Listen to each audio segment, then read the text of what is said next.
Hi, everybody. My name is Layel Taylor, and this is my DQ on navigating mental health while dealing with sudden loss of grief for grief.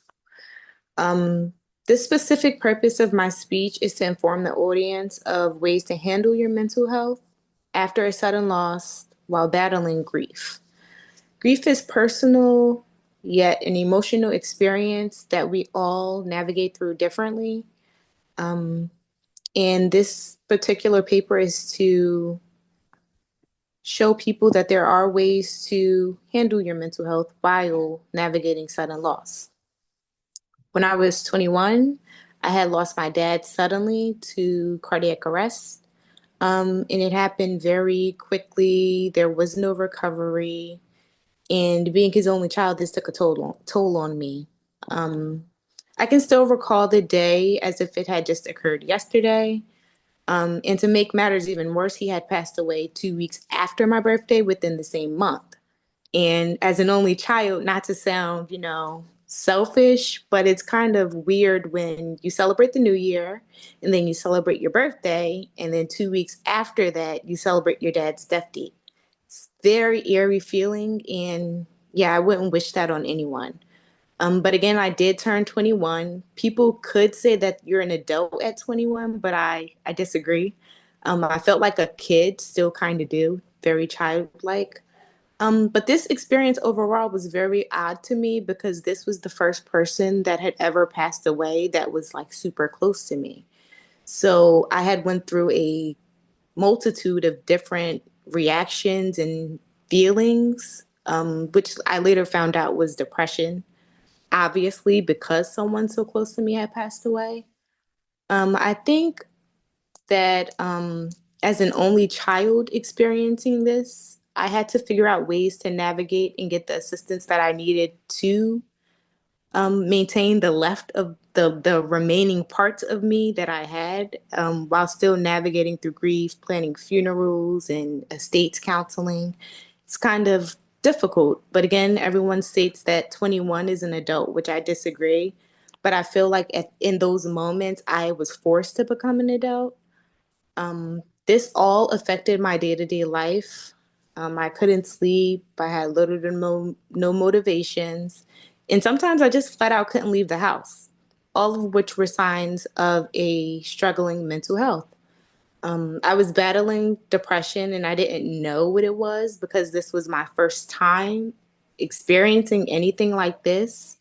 But one of the first steps that I figured out was that I had to acknowledge what I was feeling, which I would encourage everybody to do while experiencing grief. Acknowledging your feelings better helps you on how you're going to navigate your day-to-day life.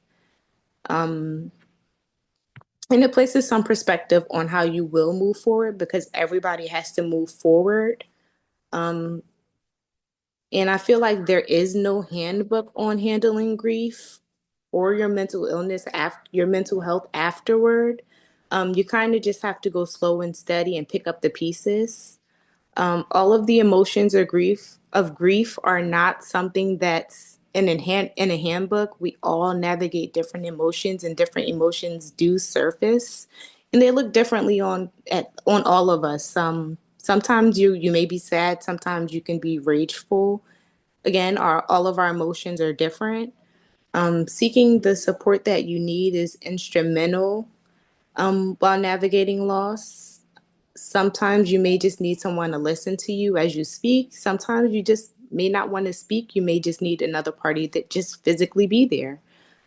Again, grief looks differently on all of us. And navigate speaking to support systems could help us navigate these things because memories can surface. It can be a scent, a smell, a song, and you'll have to know how to manage these feelings that come to surface when you experience them. All of the above can surface within the blink of an eye, bringing on the feelings that you had thought later died, making those feelings feel real again. Secondly, I would say that all of the emotions for grief are not something that you have to endure alone.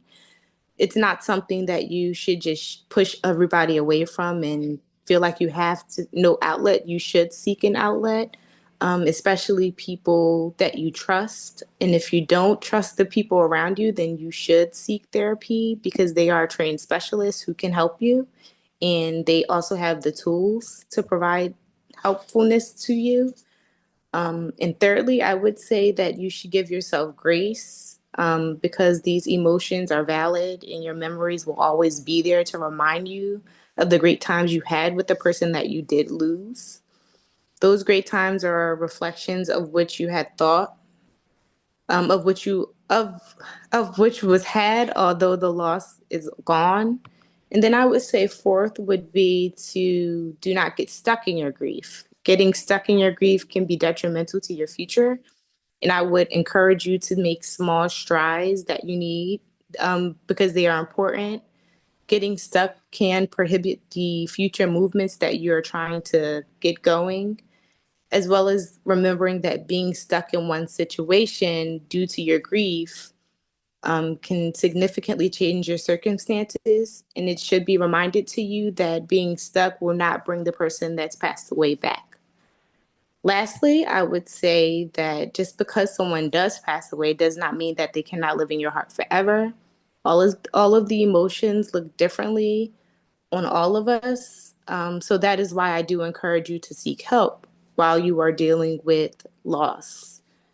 Take the time that you need in order to navigate the various different emotions of grief in order to move forward and maintain a clearer, better mental health. Again, my name is Liel, and I hope you enjoyed my speech. That was